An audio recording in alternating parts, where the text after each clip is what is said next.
Hi guys, welcome back. Michelle here with Sew Unique Designz and Smartstitch Trainer.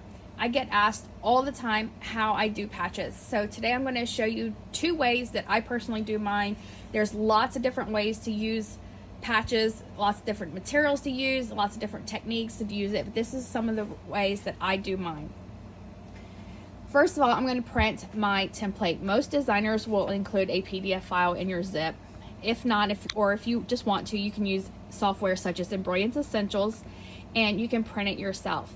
You would just go to File, Print, and then you can print that template, and then second page has the steps and color choices listed that the designer chose. You don't have to print that second page if you don't want to. I print this for a couple of reasons. One, DST files is what the Smartstitch uses, and they come in wonky. So when you have your design and the digitizer made it like this, you might see it like this. It's going to come in with weird colors. And it's not that big a deal on something simple like this. There's only a couple different steps. But if you have a patch that has more steps and more color choices and lots of finer detail, it might be more confusing when you pull that DST file in, because it's going to look something like this. It's going to look a little wonky. So after I print my template and I cut it out, I flip it over and I write on the back side all the colors that I use for each step and my stops that I program on my machine. I stick this little template in a notebook. That way, when I stitch this patch again, I'll know all the exact colors that I used previously and all the stops that I programmed, so the patch will look exactly the same as the first time. Here's a little tip. If you leave this on your Smartstitch machine, it will remember your colors and your stops that you are previously programmed. So all you have to do is pull it back up, and as long as you didn't change out your spools on the back of your machine, it is stitched the same way as the very first time.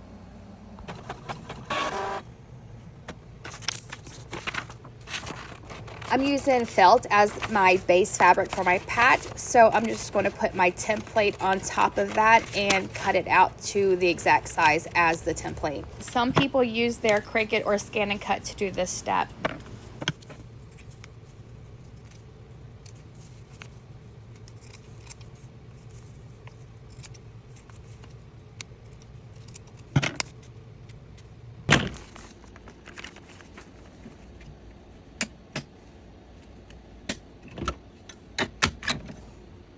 Stitch step number 1, which is your placement stitch, directly onto your stabilizer, Badgemaster, or plastic sheeting, whatever you're using.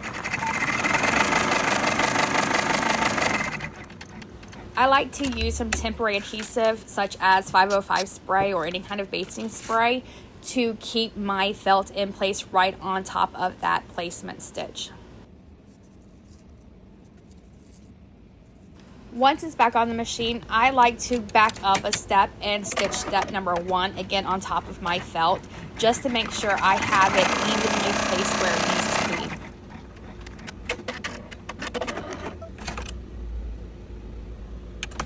be. Now just stitch all of your details onto your patch. Some patch makers add an applique step, so you can do it like applique. You won't need to print your design or pre-cut your fabric. Once you hit that placement stitch, put your fabric over top of it, stitch all of your designs, and then at the end they have an extra step before the satin. You can cut your fabric and then do that satin outline.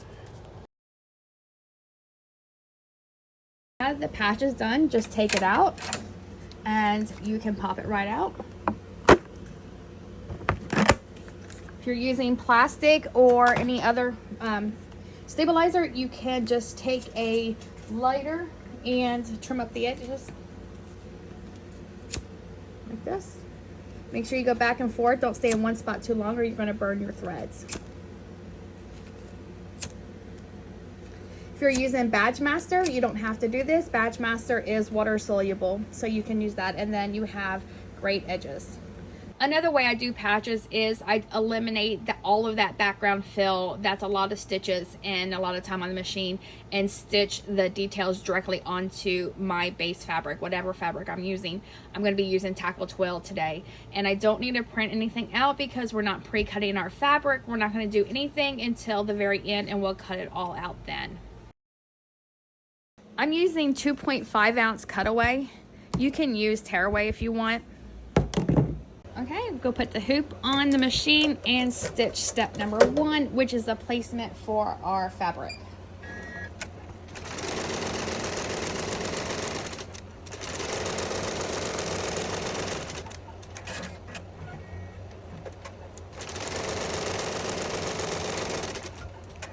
Now I'm going to lay my fabric over that placement stitches.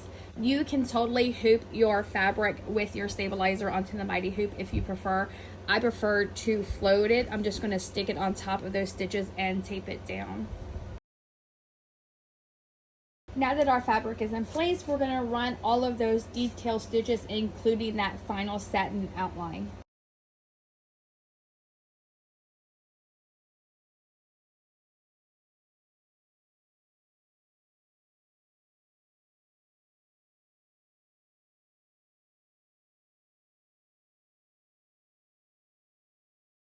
Okay, now that it's done, I'm just going to take it off. Move this tape here. I think this is a lot of people's preferred method because you don't have to do all that pre-cutting in the beginning. And then you could just take, you know, a ruler and rotary and you can cut it. Or you can take some scissors and just carefully cut on the outside of those satin stitches. Careful not to cut those.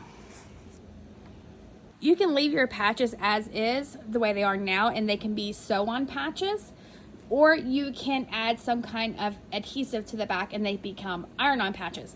I do not like heat and bond for my patches. I do like to use a hot melt adhesive, and I will link that in the description below.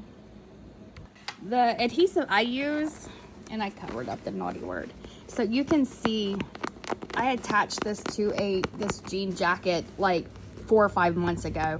You can't even hardly find an edge to peel this thing off. I stopped using heat and bond because they would not last. My daughter's patches were coming off of her jacket and the edges were peeling and they weren't staying down. So I switched to this. I hope you guys found this helpful. Like and subscribe and follow. That way you'll be notified when I upload new videos. Y'all have a great day and happy stitching.